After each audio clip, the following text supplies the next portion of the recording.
Hello, everybody. Welcome into the Mountaineers Now postgame show presented by Country Roads Air Duct Cleaning. Take me home to comfort. I'm Schuyler, Callihan. That is Eugene. Napoleon, West Virginia, falling to Oklahoma 59-20 tonight. An absolute blowout in Norman. West Virginia drops to 6-4 on the season, 4-3 in Big 12 conference play. Meanwhile, Oklahoma moves to 8-2. A look at some of the numbers for West Virginia. Garrett Green had obviously his worst game of the season, going 10 of 27 for 154 yards, 2 touchdowns, and a pick, his third on the season. C.J. Donaldson, he left the game a little early, looked like an ankle injury, potentially maybe a foot, 14 carries, 79 yards in the score. And on the flip side for Oklahoma, Dillon Gabriel had himself a day, 23 of 36 for 423, 5 touchdowns through the air, adding another 3 on the ground with his legs. And then Gavin Sawchuk, 135 yards on 22 carries. And Drake Stoops, Gabriel's favorite target of the day, 164 receiving yards with 3 touchdowns. Gene, I mean, this one was almost as a disaster from start to finish outside of the opening drive where West Virginia just pretty much waltzed their way right down the field, got in the end zone, boom, 7-0. You're thinking, okay, this is the best start you could have possibly scripted. And even with Oklahoma answering that, you still felt, okay, maybe this is just going to be one of those drag race games where it's back and forth, you're matching scores. And it just never played out like that. The offense went to bed right after that first series. They went 5 straight 3-and-outs. And then they drove all the way down the field, get to the 1-yard line. They had 3 cracks at it from the one, couldn't punch it in. When you have that type of a night, it's going to be hard to keep up with the Sooners, who are just could be one of the most explosive offenses in the country. We spoke about it in pregame. We talked about the things that were necessary for West Virginia to do so you wouldn't have this type of outcome. We talked about making short tackles. We talked about winning the line of scrimmage on offense and defense. We talked about not getting lulled to sleep and getting big plays, which Oklahoma did all night long. So the thing that surprised me the most, we came out flat. Outside of that first drive, it's like we had no juice, no energy. How could you not come into Norman, Oklahoma, primetime night game? Big 12 elimination game, essentially. Yeah, it just didn't look like we had it. We didn't have the juice. You know what I mean? And games like this, you have to come out and you have to play. It's almost like just the consistency of how things go, good or bad. When things are not clicking, you still got to play up tempo in all phases of the game, because you will get a crack here and there. You'll get a spark. We had no spark tonight. I'm really surprised the way we looked going into the second quarter. We looked like a defeated team going into the second quarter. Yeah. I remember I texted you and said, hey, the way we look, we might give up 50 tonight. They almost gave up 60. It's like I'm not. And if you remember a couple of days ago, we had talked about what is Oklahoma's psyche going to be coming into this one, because they lost 2 straight. They've fallen out of the college football playoff picture.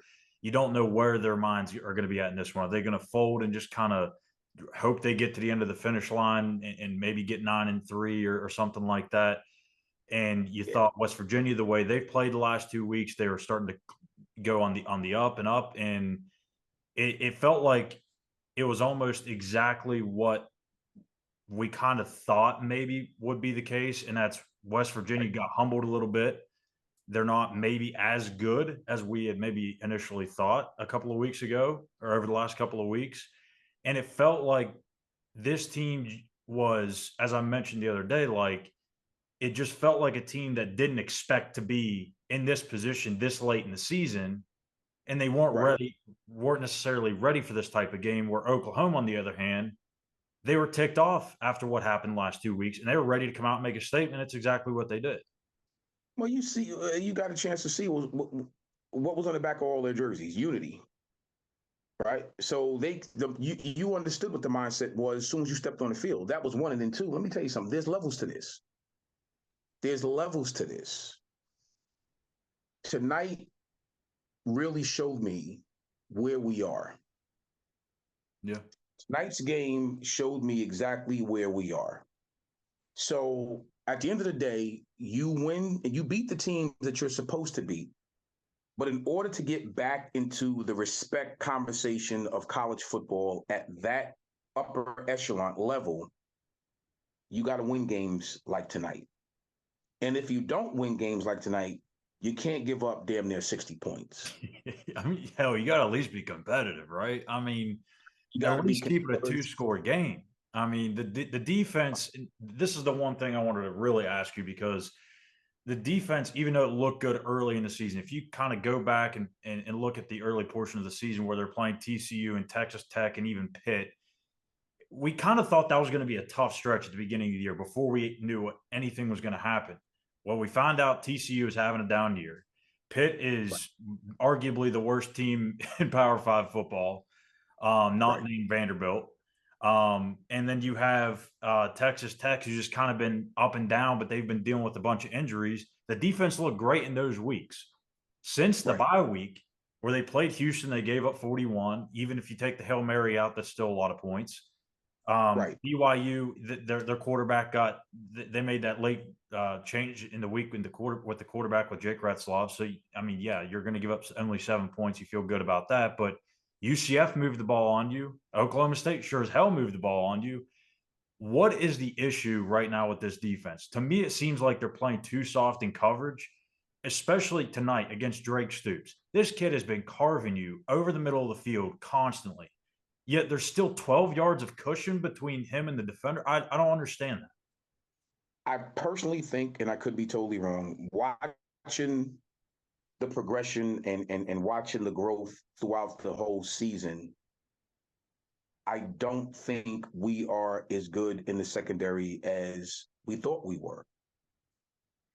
Because Beanie Bishop is very good, don't get me wrong. Oh, yeah. But the deal is when you look at teams that are winning at a consistent rate, and they may have a off game here or there, but when it comes down to playing this type of game, they get up for the game. It doesn't seem like we get up to play these type of games. Now, again, it's hard to, when you heard me say this, Scholar, many times, it's hard to win at this level. Let me be perfectly clear. My point is, if you want to get back into the conversation of being a respected program like we was in years past, you got to compete in games like this. Now, what does that look like? Is it a question of depth? Is it a question of if somebody gets injured and you put the second guy in, the second guy, the level is so far of a drop off skill wise, then you have to address that. But see, again, here's where when you're paying guys, not just Coach Brown, but any other coach in the top 25 to top 30 program, these guys are making millions and millions of dollars. You're supposed to fix those things. You're supposed to have depth. You're supposed to have a steady progression throughout the season of what's going to happen just in case you have a star player go down. You're supposed to know and be expected to make adjustments during the game, not look like a deer in headlights when it's 4th and 1 or 4th and 2 and you're not sure what play you're calling. And then the play you do call is like Pop Warner-ish. So these are the things, and that's why I get so frustrated. I'm not used to our program looking like this in a game like this on national television. I'm just not used to it. Yeah, I mean, offensively, it was a nightmare. I mean, again, outside of that first drive of the game where they went right down the field, there was one series I think in the second quarter they were down 2 or 3 scores at that point, but they were in plus territory, around field goal range, and they took 2 deep shots to the end zone, and then they turn around and hand the ball off on third down and 3rd and 10 or 3rd and 9. They didn't get much out of it, maybe a yard, and then they go for it on 4th and 9.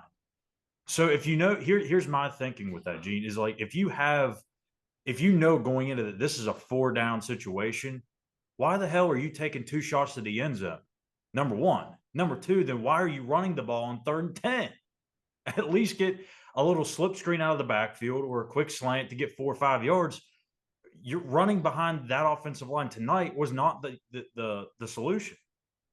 Right.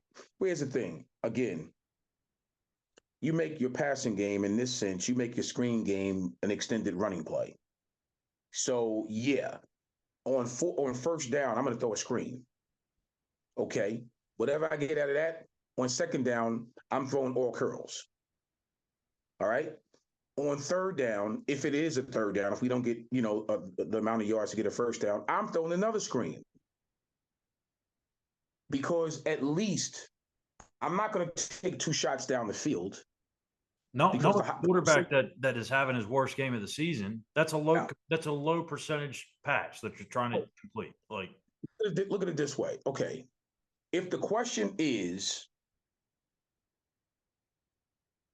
Garrett Green is not consistent as a fluid passer as you would like for him to be right now, in the course of his career at WVU, he's not a fluid passer. Okay.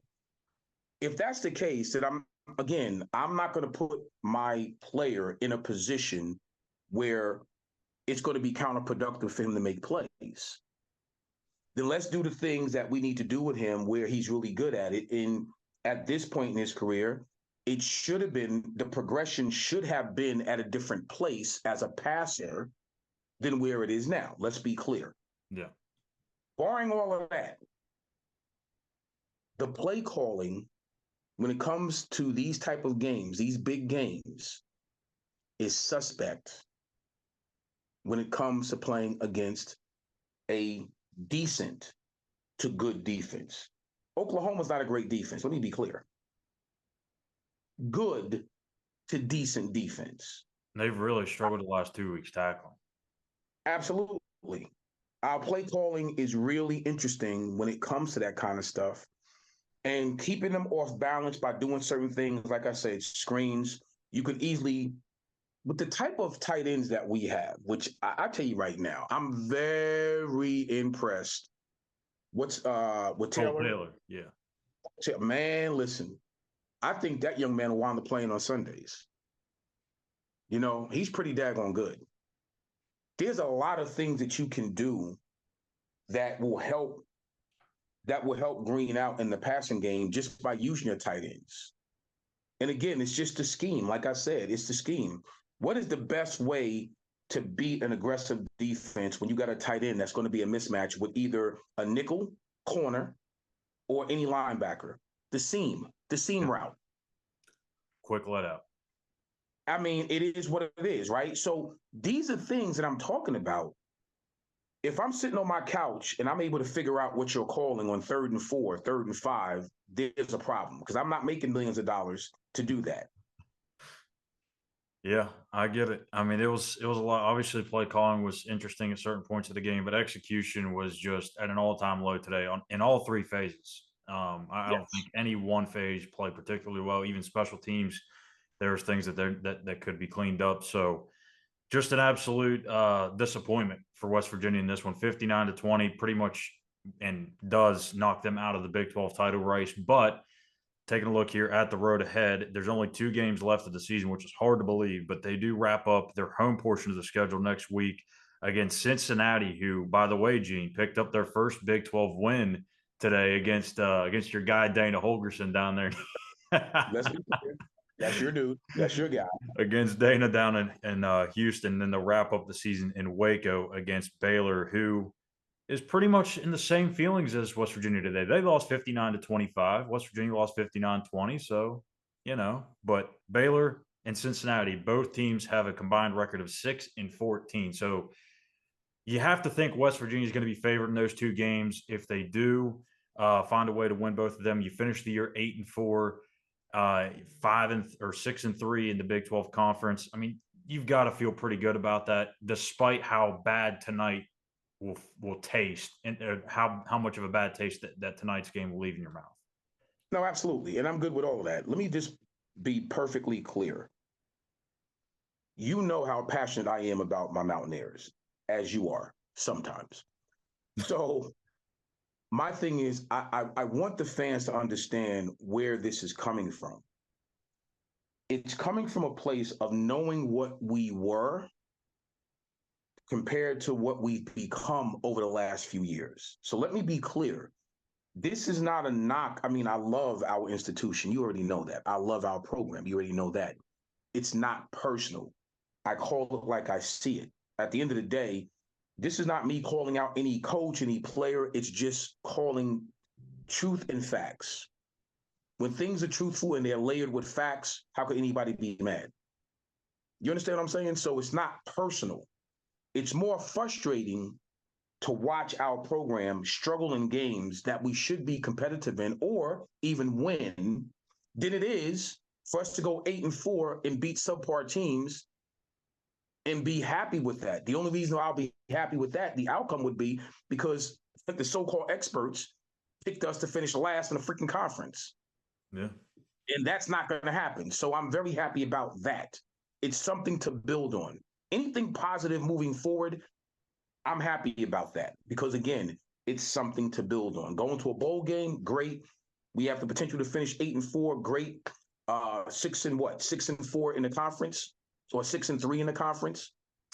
Yes, it would be 6-3. Yeah, 3 in the. I'm good with all that because the damn sure don't put us at last in the conference. So I would like to hear after the season's over what the so-called experts have to say then. Yeah, and because they never talk then. They always talk prior to. They don't talk post. And look, I've been very critical of this team. I've been very critical of Neal since he's been at West Virginia. And if you would have told me at the beginning of the season they'd get to 8 wins, I'd say, oh my gosh, like that's a massive win for him because obviously that takes him off the hot seat and it gives him some longevity, some job security. But there's some optics to this too, right? As you talked about last week, it's about how these games play out. So you could go 8-4 and still not feel good about your program. That's why Ren Baker said, I'm not putting a win total on this thing for Neal to keep his job because who knows what can happen. There's 2 games left again, Baylor, Cincinnati. Even if you win those games, depends how you win them, I guess. Is it ugly? If you go to a bowl game and it's a poor showing, who knows? But at the end of the day, the opportunity to get to 9 wins is still there for West Virginia. And when you play in that bowl game, it's more than likely if you're an 8-4 team, you're going to be playing against a pretty decent team, I would assume. So who knows what that team would be, but you have a chance to get to 9-4 on the year still. So we'll see what happens. West Virginia, again, wrapping up the home portion of the regular season schedule next week against Cincinnati. Kickoff for that one is to be determined. That should come out either tomorrow or Monday. And that'll do it for us here today, here on the Mountaineers Now postgame show presented by Country Roads Air Duct Cleaning.